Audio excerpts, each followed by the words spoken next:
Trump's powerful efforts to secure our homeland are working. According to newly released numbers, last month, Border Patrol saw a 93% decrease of illegal aliens crossing the southwest border between ports of entry from May 2024 under Joe Biden, when they encountered more than 117,000 illegal aliens. And this particular statistic is absolutely astounding. In the month of May, under the Trump administration, 0 illegal aliens were released into our country by Border Patrol. Let me say that again. Not a single illegal alien was released into the interior of the United States of America last month under this administration. Let's contrast that to Joe Biden's failed leadership, where immigration officers were wasting their finite time and resources processing dangerous illegal aliens for release into the United States. President Trump immediately terminated that reckless Biden-era practice that undermined the rule of law, jeopardized public safety and our national security, and diverted critical resources away from stopping deadly drugs and violent criminals from entering our country. That's the reason why not a single illegal alien was released into the interior of the United States in the month of May. And as a result, we now have a border that is reaching unprecedented levels of operational success. The efforts by President Trump to stop the illegal immigrant invasion and secure the border in this short amount of time represent one of the greatest achievements by a presidential administration in the history of our great country. With illegal entries being overwhelmingly halted, the Trump administration is dramatically ramping up efforts to arrest and deport all of the millions of criminal illegal aliens that Joe Biden let into our country over the past 4 years. President Trump has directed all of our ICE officers to do everything in their power to carry out the single largest mass deportation operation in history. Illegal criminals who are hiding in America's largest so-called sanctuary cities will be increasingly targeted for removal. Radical Democrats will no longer be allowed to shelter illegals who threaten public safety as part of their cynical efforts to expand political power, drain the American taxpayer, and artificially lower wages and steal American jobs. ICE officers are courageous heroes, upholding the rule of law and keeping our citizens safe. And they have the full and unwavering support of this president. In economic news, President Trump's pro-growth agenda is delivering for the American worker. Through the first 5 months of the Trump administration, real blue-collar wages are up nearly 2%. It's the strongest growth in nearly 60 years and a stark contrast from the negative wage growth seen during the first 5 months of the Biden administration. America is quickly returning to the successful formula of the first Trump administration: low inflation and rising wages. Once the big, beautiful bill is passed, this positive trend will only accelerate. Senate Republicans are continuing to push this critical legislation forward. The One Big Beautiful Bill will drive growth and supercharge the American economy. The Council of Economic Advisors found that the One Big Beautiful Bill will raise take-home pay by nearly $14,000 for a year for the average family of 4. The CEA also found that the One Big Beautiful Bill will increase wages as much as $11,000 for the average worker in America. The One Big Beautiful Bill expands the child tax credit and makes it permanent for more than 40 million families with children. And the bill will deliver no tax on tips, no tax on overtime, and substantial tax cuts for our incredible seniors. Simply put, the One Big Beautiful Bill is a massive win for middle-class Americans. When nearly 80 million Americans sent President Trump back to this White House, they were doing so expecting these popular policies to be enacted.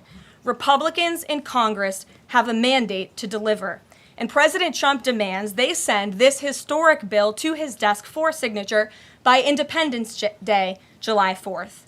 The American people are fully behind President Trump. According to brand new polling from Insider Advantage, a clear 54% majority of Americans approve of the job President Trump is doing.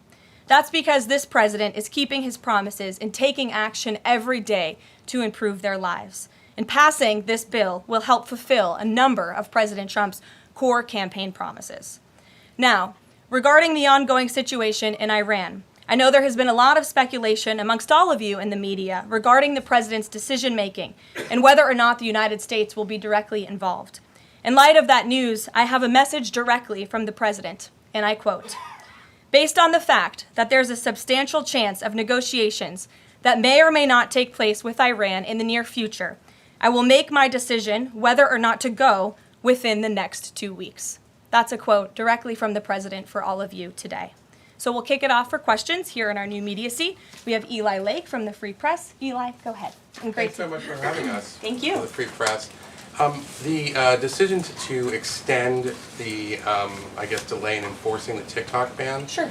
Can you talk about how the White House understands its constitutional authority in light of the Supreme Court's decision in January that said that the president had to enforce the ban? Sure. Well, as all of you know, because the president put it out on his Truth Social today, he did sign an executive order to extend the TikTok ban for 90 days. So in the effort to make a deal. And the White House counsel and the Department of Justice have reviewed this executive order, and I can get it for you. I think it's on our website by now. If it's not, my team will now put it up immediately. And you can read the language in that executive order. And the White House counsel's office and the Department of Justice strongly believe in the legal rationale for this executive order. They wouldn't have the president's pen hit it if they didn't. And the political reasoning for this, of course, is because the president made a promise to keep TikTok on. There are 100 million Americans who use this app. It's wildly popular. He also wants to protect Americans' data and privacy concerns on this app, and he believes we can do both things at the same time. So he's making an extension so we can get this deal done. Can I get a follow-up? Sure. A few weeks ago, Tucker Carlson reported on a meeting between the president, Mark Leavitt, and others of the White House. Is there a leak investigation, and can you say who else was in that meeting?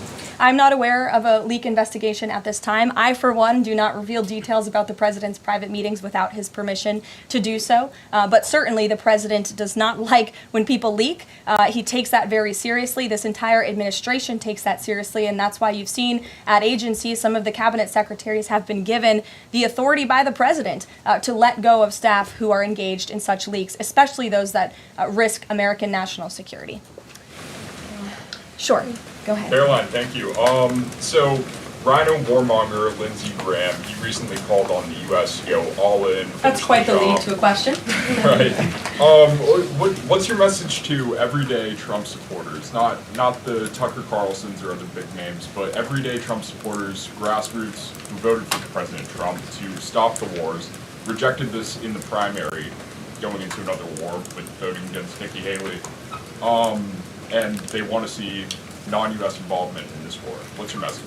Trust in President Trump. President Trump has incredible instincts, and President Trump kept America and the world safe in his first term as president in implementing a peace through strength foreign policy agenda. And with respect to Iran, nobody should be surprised by the president's position that Iran absolutely cannot obtain a nuclear weapon. He's been unequivocally clear about this for decades, not just as president, not just as a presidential candidate, but also as a private citizen. In fact, I have some quotes for you. In 2011, President Trump said, "America's primary goal with Iran must be to destroy its nuclear ambitions. We cannot allow this radical regime to acquire a nuclear weapon that they will either use or hand off to terrorists." In 2015, the president said, "The problem is that Iran poses an existential threat to Israel, our Middle Eastern allies, and the United States." And of course, the president has repeated that in his first term as president and his second term as president as well. That's why he was adamantly opposed to the disastrous Iranian nuclear agreement that was implemented by President Obama. And it's why he has given great latitude and given a lot of effort to achieving a diplomatic solution. But he's been very clear. Iran went for 60 days when he gave them that 60-day warning without coming to the table. On day 61, Israel took action against Iran. And as I just told you from the president directly, he will make a decision within 2 weeks. A follow-up? Sure. Go ahead, Natalie. Thanks, Karoline. Can you confirm whether Steve Witkoff has been in touch with the Iranian foreign minister? And does Witkoff plan to go to Geneva tomorrow for talks? I am not tracking that on Mr. Witkoff's travel schedule, but I can certainly check in with him to be sure.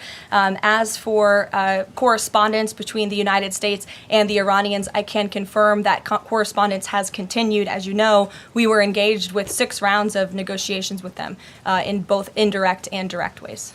Thanks, Kelly. Just to clarify the president's statement just now, when he says that he'll make a decision in the next 2 weeks, is he saying that if Iran does not come back to the negotiating table within the next 2 weeks, that the president will strike? The president is saying that he will make a decision whether or not to go within the next 2 weeks. It's very clear and direct. And is he seeing any signs of progress? He obviously is holding out hope for negotiations, but is he seeing any inklings of progress that give him that hope that talks are still possible? Well, that's why he said in the statement that I just read for all of you, based on the fact that there's a substantial chance of negotiations that may or may not take place with Iran in the near future, he will make that decision within the next 2 weeks. What makes him think there's still a substantial chance, is my question. I'm not going to get into the reasoning and the rationale. The president believes that, but that's his position, and he will make a decision within the next 2 weeks. Karoline. Sure. Thanks, Caroline.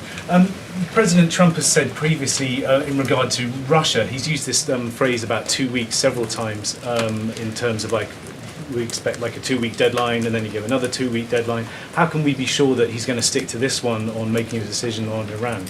Well, in those deadlines, as you've seen in respect to Russia, Ukraine, might I add, these are two very different, complicated global conflicts, as you know, that the president inherited from our previous incompetent president in the weakness of the previous administration. And the president has spent a tremendous amount of time and effort cleaning up these crises that were caused by the last administration's just complete dereliction of duty on the world stage and American weakness. Now we have American strength again. With respect to Russia and Ukraine, because of that American strength and the president's leadership, we have seen these two sides engage in direct negotiations. And the last time the president said 2 weeks, you saw Russia and Ukraine have direct negotiations for the first time in years. And so the president is always interested in a diplomatic solution to the problems and the global conflicts in this world. Again, he is a peacemaker in chief. He is the peace through strength president. And so if there's a chance for diplomacy, the president's always going to grab it. But he's not afraid to use strength as well, I will add. Francesca. Thanks, Caroline. What exactly would a deal with Iran need to entail?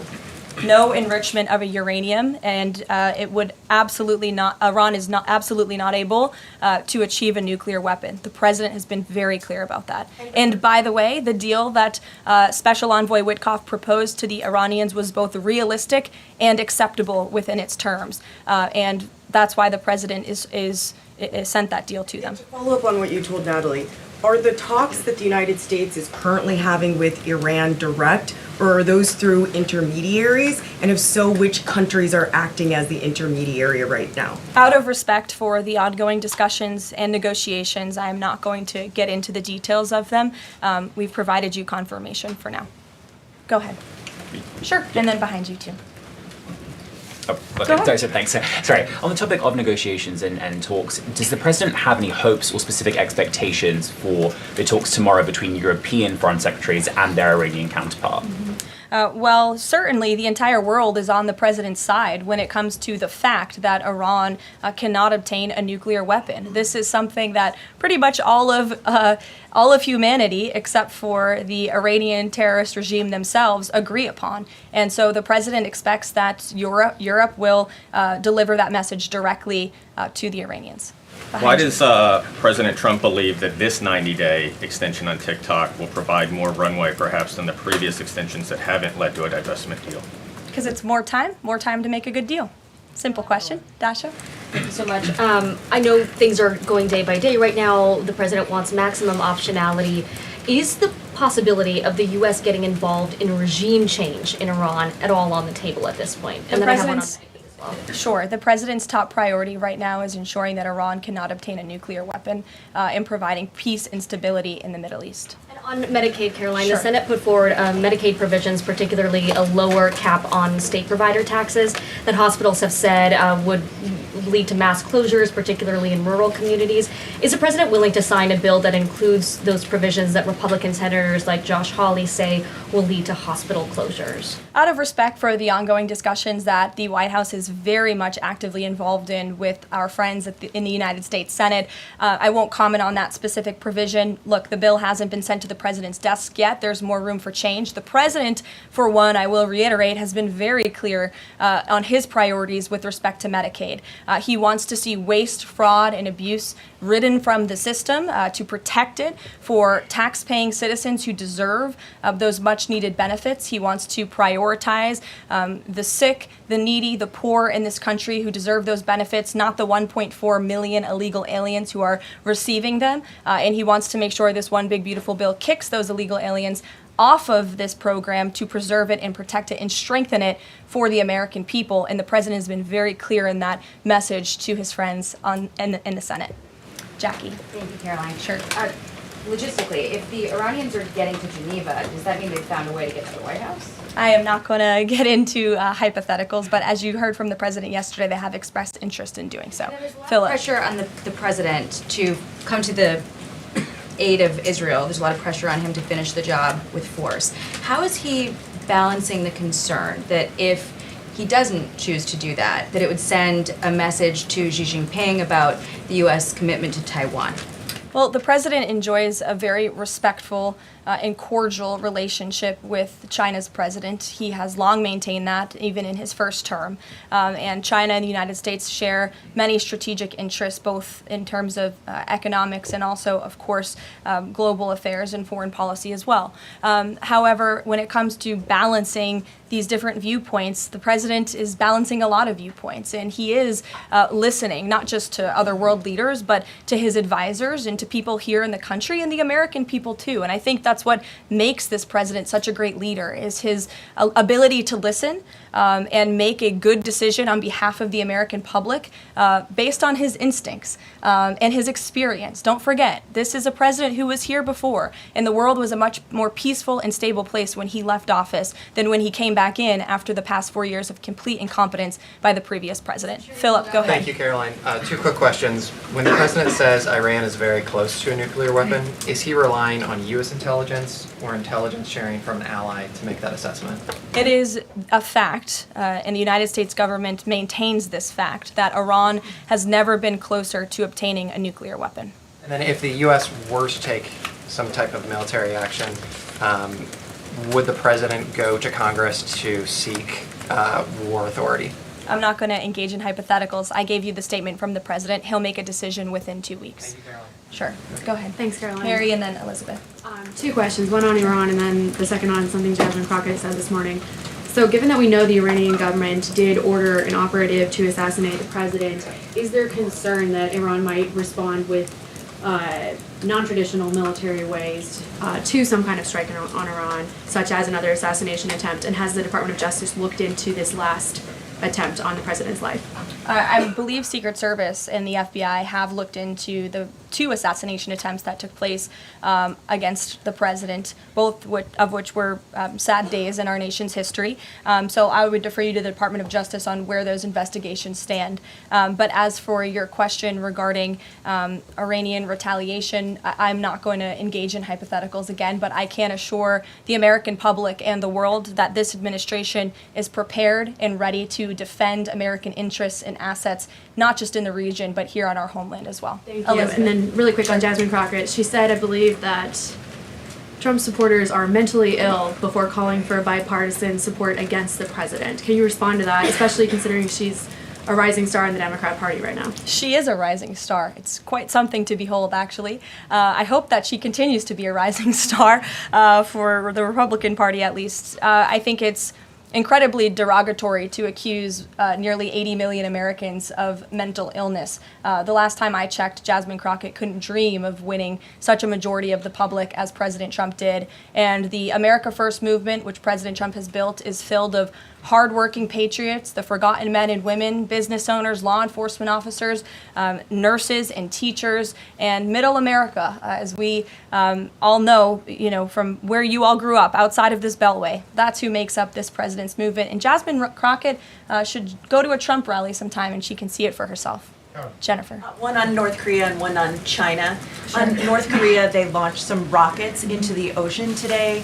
What does the White House make of that? Do you read any meaning into that timing of that launch?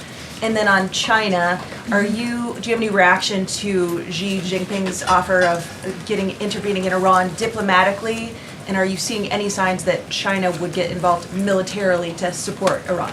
I don't believe we're seeing any signs of that at this moment in time. As for Xi Jinping's offer, I will leave it to the president to respond to that himself. As for your question about North Korea, we are monitoring the situation. The Trump administration is in close contact with our new South Korean counterparts as we work together to deter our adversaries and preserve a free and open Indo-Pacific. And no matter where, our adversaries and our allies alike know that President Trump will not tolerate threats against our interests on his watch, even as he works to resolve the wars that he inherited. Alex, go ahead, and then I'll come to you. Thank you. Is the president concerned about the economy if farms and hotels, et cetera, struggle to find workers? President's always concerned about the economy. That's on his mind every day. He wakes up, he checks the markets, he checks wage growth. As I pointed out, it's a record high today for middle class and American workers. So the president's always wanting to ensure that we have a strong and robust economy for the American people and worker, and we do. As for the specific concerns regarding jobs, look, the president has made it very clear we need to remove public safety threats from the interior of our country, and that remains the focus and the priority of this administration when it comes to deportations, no matter where somebody works. If they're an illegal alien rapist or murderer that was allowed into this country in the past 4 years by this administration, the American people want those types of criminals to be deported from our country, and that's what the president is backing ICE to do. Thanks. There was an apparent skirmish between the Chinese and the Philippines in the South China Sea. Just curious if you had any reaction to that, and if the steps you're taking towards the Middle East right now are reducing your capacity to deal with that situation. I believe that happened as I was preparing and coming out here, so we'll get you a response to that. Certainly we have one, and our teams are always monitoring situations all around the globe. Okay, and then one more just on Iran. Just over the past 24 hours, we've seen some Israeli strikes on Natanz, Isfahan, and Kondab nuclear facilities. Is there any assessment just of how effective or what the result of those strikes will be? What I can share is that the IDF and Israel, I think, have exceeded a lot of people's expectations in their ability to really hinder Iran's nuclear facilities, but also they've taken out key people in the Iranian regime's leadership as well. So this is something, of course, we are monitoring and watching every day, and the president was just in an intelligence briefing. He continues to be briefed by his National Security Council, and he will throughout the duration of this war and conflict. And he also remains in constant communication with our Israeli counterparts, most notably Prime Minister Benjamin Netanyahu. Kristen. Thank you, Caroline. We have heard from a number of U.S. officials who say that Iran doesn't want to make a deal, that they are just stringing the United States along. What is to say that they are not going to continue to do so if we continue to give them extensions, now 2 weeks before 60 days? Look, Iran is in a very weak and vulnerable position because of the strikes and the attacks from Israel. And with respect to the president's statement, I shared that with all of you. And he has been very direct and clear. Iran can and should make a deal. We sent a deal to them that was practical, that was realistic, or they will face grave consequences. Why is Steve Witkoff not participating in the talks this week? I can ask Mr. Witkoff why he is not. Thanks, Karoline. Does the president object if Israel attempts its own operation against Fordo in the next 2 weeks? I won't decide that for the president, nor will I share that here. I'll let him speak to that. Just another one. Iran is apparently warning Europeans that if struck by the U.S., it may withdraw from the nuclear proliferation treaty. That would result in throwing out inspectors and taking the program dark. What does the president think of the value of having Iran as a full signatory of that treaty?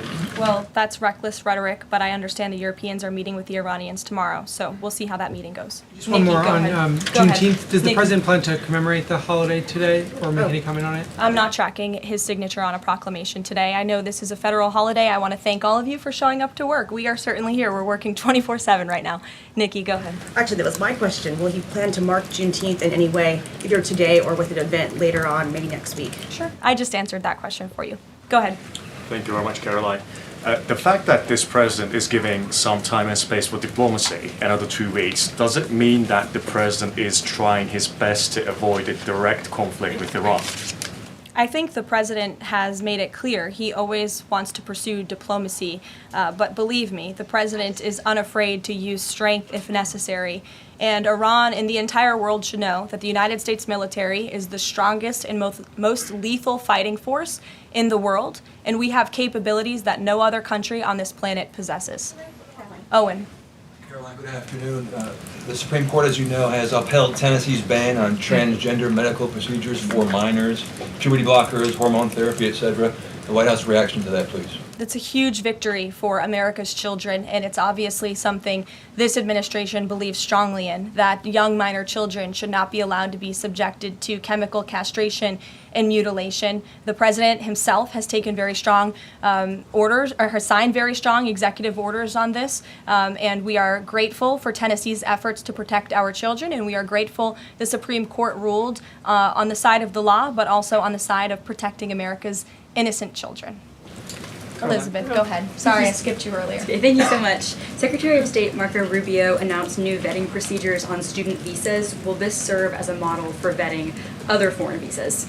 For all foreign visas, yes. As you know, the president signed an executive order, I think it was one of the first he signed in the first week, to strengthen our vetting requirements and our vetting system here in the United States for all visas. He directed the Secretary of State to do that. There was a pause in some of that vetting, as you all know, recently, especially with respect to students from some certain countries. But the vetting has continued, and it's stronger than ever before. As for specifics on how the vetting process has changed, I would defer you to the Department of State. As you know, they're in charge of things like that.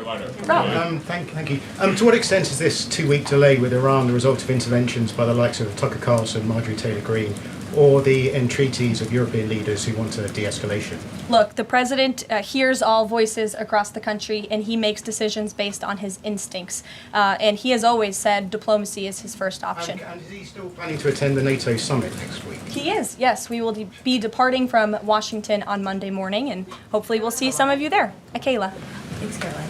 Oil prices have been spiking over the last week. Is the president watching the oil market, and is that factoring into his decision-making in the Middle East? Again, as I said to, I think, Alex's question previously, the president is always watching, and this administration is doing more than any in history to bring oil prices and gas prices here at home down for the American public. They have been plummeting since President Trump's inauguration because of the executive action and the federal action this administration has taken on the home front. But yes, of course, he's paying attention and monitoring that. But as for whether it's weighing into his decision, there's a number of factors that, of course, are, and as I said, he will make that decision in the next 2 weeks. Can't reiterate that enough. Ouija. Karoline, thank you.